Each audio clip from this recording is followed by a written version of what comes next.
All right, we're talking about sleep's role on weight loss. Sleep, in my opinion, is the number one life enhancer, and it can have a great effect on lots of different things, including weight loss.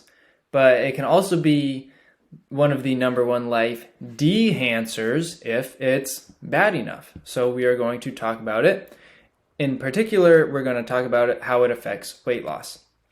So, mentally, sleep can affect our motivation. So, I already said we are talking about weight loss, so we just slept really well. On that following day, we will be much more motivated to follow whatever we need to do to reach our goal of weight loss. You're going to be more motivated to work out. You're going to be more motivated to eat the foods you know that you should eat. Whereas after a night of poor sleep, you will be less motivated to do those things. Sleep will also affect our willpower. So maybe we go into work after a night of great sleep, and let's say it's donut day, if that is a thing. I don't know, because I don't go to an office, but I hear that donuts are brought to offices sometimes, which is kind of cool. But if it doesn't align with your goals, then it's not very cool. Unless you have willpower to turn them down. Because after a night of poor sleep, we will have less willpower and we are more likely to say yes to something like that, even if it doesn't align with our goals. Sleep will also play a large role in our perceived stress. So let's say we are driving to work and we are in the morning commute, there's traffic. On one day, you slept great the night before, and so you're listening to music, you are singing and or dancing or just enjoying it. Whereas on another day where you got a night of poor sleep before, you are feeling the stress of the morning commute.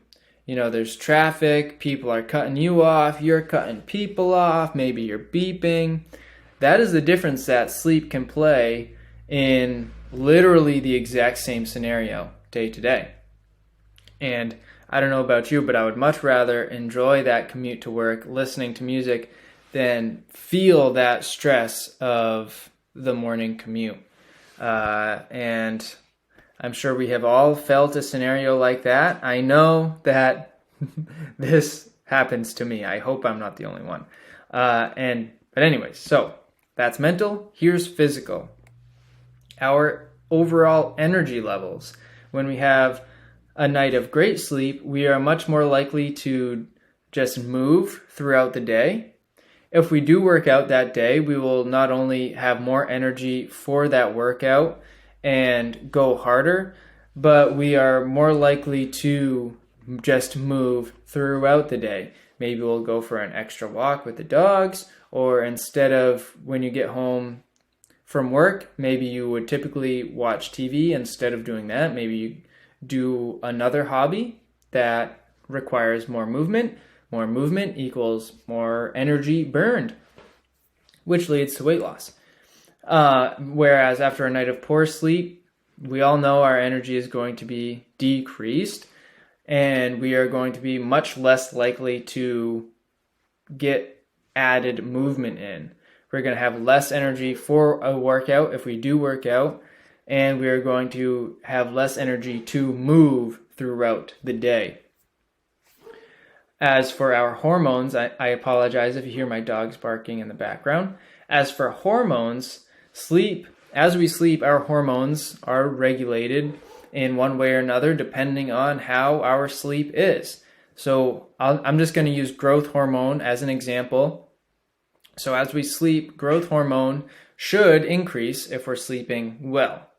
And as growth hormone increases, it will do its thing, which is kind of repairing tissues and making the tissues grow, hence the name. And as that happens, our metabolism increases because stuff within our body needs to happen for those tissues to grow and repair. That requires energy. So our metabolism increases even though we are sleeping. If we aren't sleeping very well and growth hormone doesn't increase, well, then that doesn't happen. And then our metabolism isn't increased and we burn less calories. So that's not necessarily weight gain, but it's making weight loss more challenging. And I guess I kind of mentioned recovery when I was mentioning that, but say we're getting a night of poor sleep and we had a hard workout the day before. We are going to be less recovered from that workout and therefore less able to work out hard the following day. Even if we crush some caffeine and are like, I'm gonna work out hard because I just had so much caffeine, well, you'll still not be able to push yourself as hard because you won't be able to. Your muscles haven't recovered and they cannot, even with the caffeine, they cannot go as hard as you would like them to be. I don't know if I used the right verb. But anyway, there's an example. So that was mental and that was physical ways that sleep affects weight loss. But I'm not just going to talk about how sleep affects weight loss without telling you how to improve sleep. So, 3 things that we can use to improve sleep. Light. We see light with these things on our face called our eyeballs, and our eyeballs attach into our brain and they tell something within our brain that's called the suprachiasmatic nucleus. The name's not important, but it does sound quite cool. So our eyes tell the suprachiasmatic nucleus that there is light, and the suprachiasmatic nucleus, last time I'm going to say it, is kind of like our internal clock, and it regulates melatonin secretion. And melatonin, you have probably heard of it. It helps us feel sleepy. Doesn't necessarily put us to sleep, but it helps us feel sleepy. It kind of pushes you into bed, but it doesn't shut your eyes, if that's a good analogy. I think it is. It just popped into my head. But anyway, so light essentially regulates melatonin. As the night progresses and we get closer and closer to bedtime, we want to progressively be decreasing light exposure so that we can progressively be increasing melatonin, so that as bedtime gets closer, we are feeling sleepier. All right, hope that makes sense. Temperature is another method or thing that you can use to affect sleep quality and sleepiness. So before bed, you want to take a hot shower or a hot bath, because to enter sleep, our body temperature needs to decrease. So when we take a hot shower or a hot bath or something like that, and then get into a cool environment, our body will be already actively trying to decrease its temperature. Our blood vessels will dilate and things like that. And then as we enter into a cool bedroom, cool temperature-wise, then our body will be more able to decrease its temperature and then will more easily enter sleep. And then we have our mind. I'm sure we all feel this way sometimes. It's just kind of a nature of the world, but our mind just goes a little bit crazy with all the stimulation that we get.